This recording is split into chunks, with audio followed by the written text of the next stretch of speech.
आदरणीय लालू प्रसाद जी गरीबों के मसीहा हैं। तेजस्वी और तेज प्रताप को तो पढ़ा लेते। में 9th फेल है इसका लड़का। सनातनी निकले तो दंगा यात्रा, और जो सरतन से जुदा की रैली निकले तो वो तो शांति दूतों का महफिल है। वो शांति दूत है, वो फरिश्ते हैं भाई, वो हमारे भारत के फरिश्ते हैं जो सरतन से जुदा नारा लगाते हैं वोट जिहाद का। मुसलमानों में जातिगत भेदभाव है? बताइए जातियां हैं। अब बताइए कि अगर मुसलमान धर्म में इतनी जातियां हैं तो एंटी कन्वर्जन लॉ का विरोध क्यों करते हैं, जहां पर बोला जाता है कि मुसलमान होने से कास्ट डिस्क्रिमिनेशन खत्म हो जाएगा। अगर कास्ट डिस्क्रिमिनेशन है तो एंटी कन्वर्जन लॉ का विरोध न करें। बोले Samajwadi party anti conversion law के साथ है, क्योंकि मतलब आपको हमारे यहाँ जब राष्ट्रीय अध्यक्ष आदरणीय अखिलेश यादव जी प्रधानमंत्री बन जाएंगे तो लगता है ये पागल हो गया। United we stand divided we fall, ये तो हम बचपन से पढ़ते आ रहे हैं। अगर योगी जी जो भगवा कपड़ा डालते हैं वो कह दे, मोदी जी कह दे, सरसंघचालक जी कह दे, तो वही बयान जो है हमारे लैब से निकलता है। पर वोट जिहाद पर फयाज मियां कुछ नहीं बोल पाएंगे, क्योंकि वोट जिहाद सेकुलर है। देखिए यहाँ पर उन्होंने बड़ी बड़ी बातें की कि किस प्रकार से मुसलमानों के बारे में बोला जाता है। सुनिए, मठाधीश और माफिया में कोई ज्यादा फर्क नहीं होता।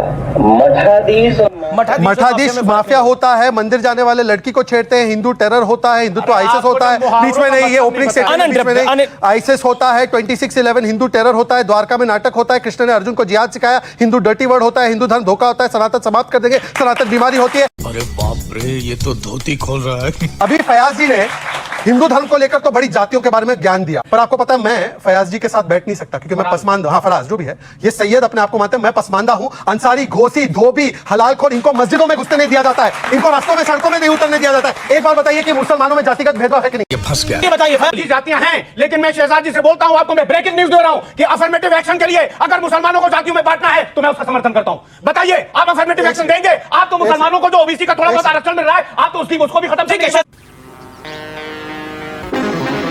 वो उन्होंने क्या मुहावरा दिया था, चाय से ज्यादा केटली गर्म। एनीवेज, अब मैं बताना चाहता हूं, देखिए अगर ये अफर्मेटिव एक्शन के लिए है ना, अफर्मेटिव एक्शन के लिए है ना, अब बताइए कि अगर मुसलमान धर्म में इतनी जातियां हैं तो एंटी कन्वर्जन लॉ का विरोध क्यों करते हैं, जहां पर बोला जाता है कि मुसलमान होने से कास्ट डिस्क्रिमिनेशन खत्म हो जाएगा। आप क्रोनोलॉजी समझ लीजिए। अगर कास्ट डिस्क्रिमिनेशन है तो एंटी कन्वर्जन लॉ का विरोध ना करें। बोले Samajwadi party anti conversion law के। बोलिए सर, क्या हुआ? What's happening? नंगा करके नहला रहा। अरे बोलना बुढ़े, बोलती क्यों बंद हो गई? एक सवाल बताइए, ये कहां से एक नई आप कहानी लेके आगे गए कि अब लालू प्रसाद यादव को भारत रत्न दे देना चाहिए? किस चीज के लिए? तो नहीं मांगा गया था तो नहीं मिलेगा अब कभी। बीजेपी कह रही किस चीज के लिए दे? भ्रष्टाचार के लिए? लालू प्रसाद जी गरीबों के मसीहा हैं। मैं नहीं मानता। बीजेपी की हैसियत है आदरणीय लालू प्रसाद जी के सामने राजनीतिक लड़ाई लड़ने की। आपकी औकात बता रहा हूँ सर, बुरा नहीं मानना सर। सनातनी निकले तो दंगा यात्रा, और जो सरतन से जुदा की रैली निकले तो वो तो शांति दूतों का महफिल है। वो शांति दूत है, वो फरिश्ते हैं भाई, वो हमारे भारत के फरिश्ते हैं जो सरतन से जुदा नारा लगाते हैं वोट जिहाद का। अच्छा, दूसरी बात, इन्होंने कहा कि पढ़ोगे तो बढ़ोगे। तेजस्वी और तेज प्रताप को तो पढ़ा लेते।